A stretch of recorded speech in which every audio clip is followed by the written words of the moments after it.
Fakultas Teknik Pertambangan semester 4. Hai teman-teman, aku Syaril Gunawan, aku juga dari Fakultas Teknik, Prodi Teknologi Pertambangan. Hai teman-teman, aku Julita, aku juga dari Fakultas Teknik Teknologi Pertambangan. Nah Reza, ini aku mulai dari kamu ya. Ini sebenarnya pertanyaannya tuh udah banyak ditanyain sama teman-teman kita di luar sana, termasuk aku nih, kayak penasaran gitu kan. Nah pertanyaannya itu apa sih batuan asam, kemudian intermediate, terus basa dan ultra basa. Baik, aku akan menjawab pertanyaan dari Alicia. Jadi pembagian batu ini didasarkan pada kandungan silika, yaitu Si02. Semakin tinggi kandungan silikanya, maka batuannya disebut semakin asam. Berarti kata asam di pembahasan kita ini berarti bukan kayak jeruk gitu ya? Bukan dong, bukan sama sekali. Ini murni istilah geologi. Secara umum, batuan asam memiliki kandungan silika sebesar 65%. Batuan intermediate sekitar 52 sampai 65%. Dan batuan basa sekitar 45 sampai 52%. Serta batuan ultra basa kurang lebih dari 45%. Itu yang bisa saya sampaikan. Mungkin ada pertanyaan lain. Aku boleh tahu nggak kayak contoh konkretnya tuh apa aja sih? Kalau intermediate, contohnya andesit dan diorit. Batuan basa seperti basal dan gabbro. Lalu yang terakhir ultra basa, contohnya periodotit. Oke, aku ada tambahan dikit nih. Menariknya, komposisi ini juga mempengaruhi ke warna batuannya. Oh berarti bukan secara komposisi kimia ya membedakannya. Jadi kayak secara visual itu bisa kelihatan. Nah, betul. Bahkan sifat magmanya juga berbeda.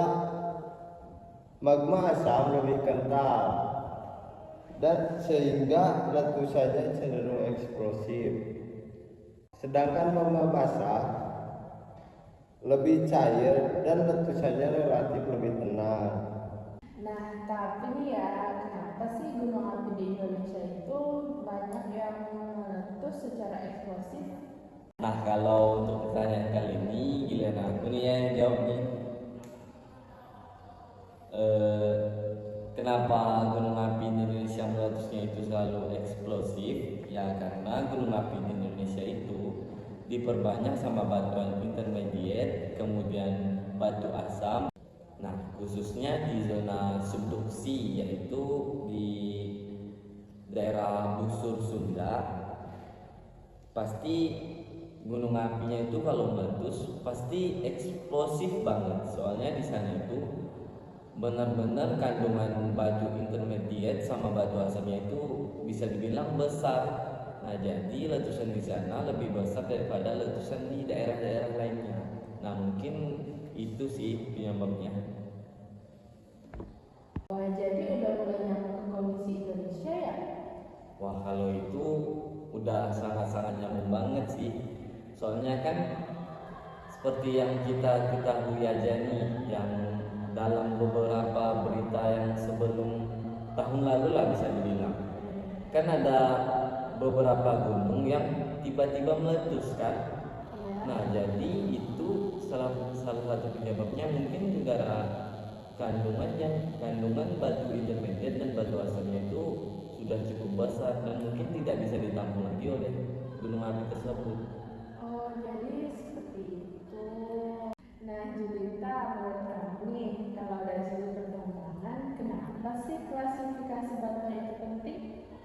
Karena batuan ultra basa kaya akan unsur magnesium dan besi serta mengandung nikel dalam jumlah yang kecil.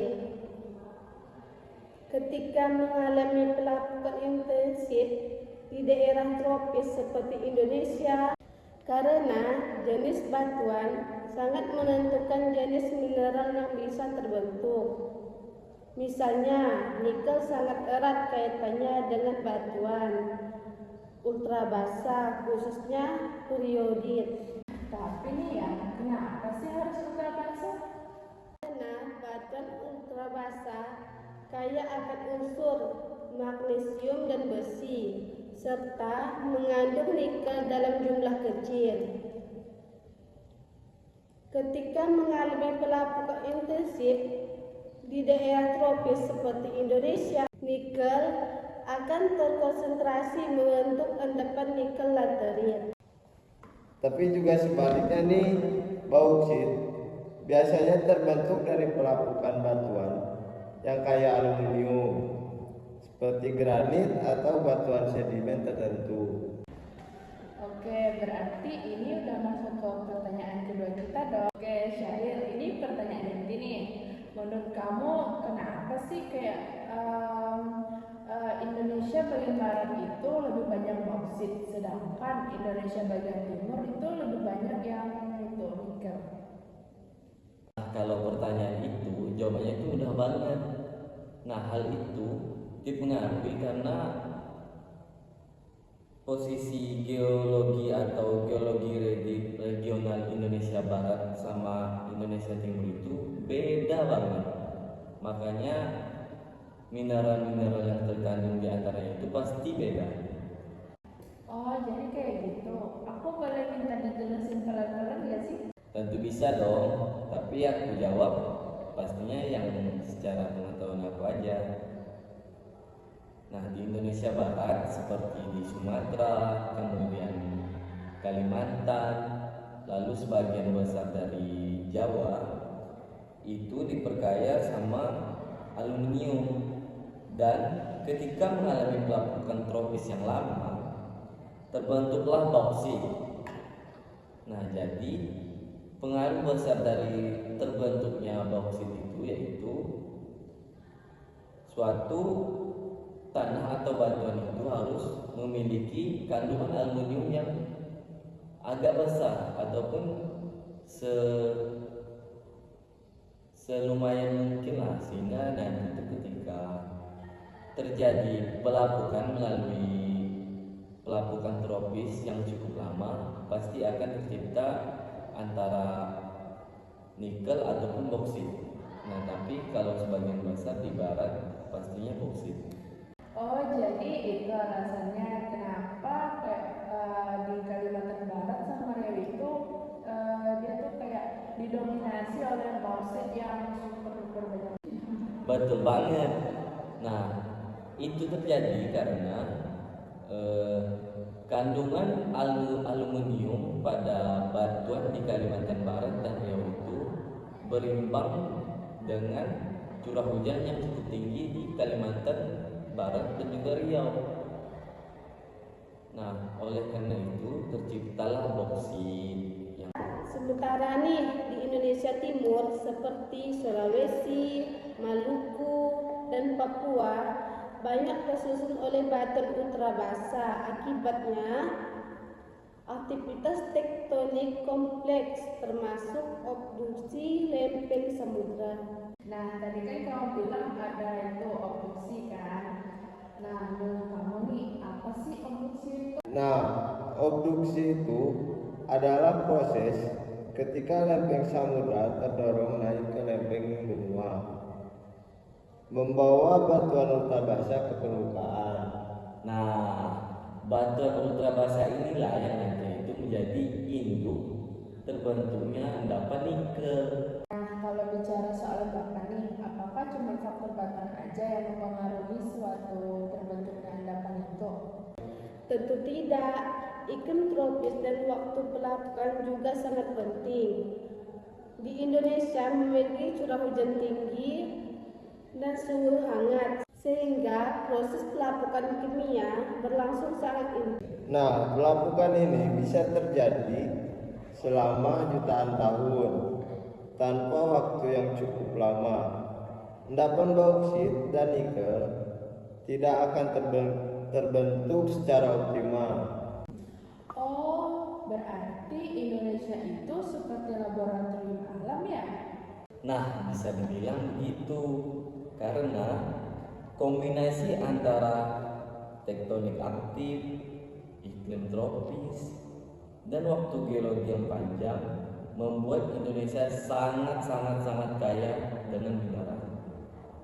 Nah, makanya nih di Indonesia itu cukup banyak mineral yang ada. Nah, sebagai penutup nih, aku mau minta dong kesimpulan masing-masing dari kalian. Nah, kesimpulan dari aku ya, batuan asam hingga ultrabasa dapat dibedakan berdasarkan kandungan silika, dan perbedaan ini sangat mempengaruhi sifat magma serta jenis mineral yang terbentuknya. Menurut saya nih ya, bauksit dan nikel terbentuk dari batuan induk yang berbeda, dan proses pelapukan tropis memegang peran kunci dalam membentuk endapan ekonomis. Nah, mungkin kalau kesimpulan dari aku ini ya, aku bakal ngambil kesimpulan yang pembahasan tadi pas geologi regional antara Indonesia Timur sama Indonesia Barat.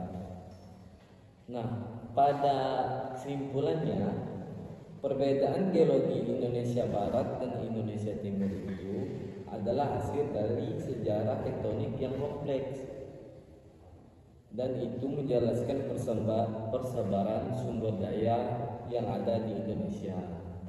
Nah, antara kebanyakan di Indonesia Barat itu kebanyakan dari bauksit, terus di Indonesia Timur lebih banyak atau lebih dominannya nikel.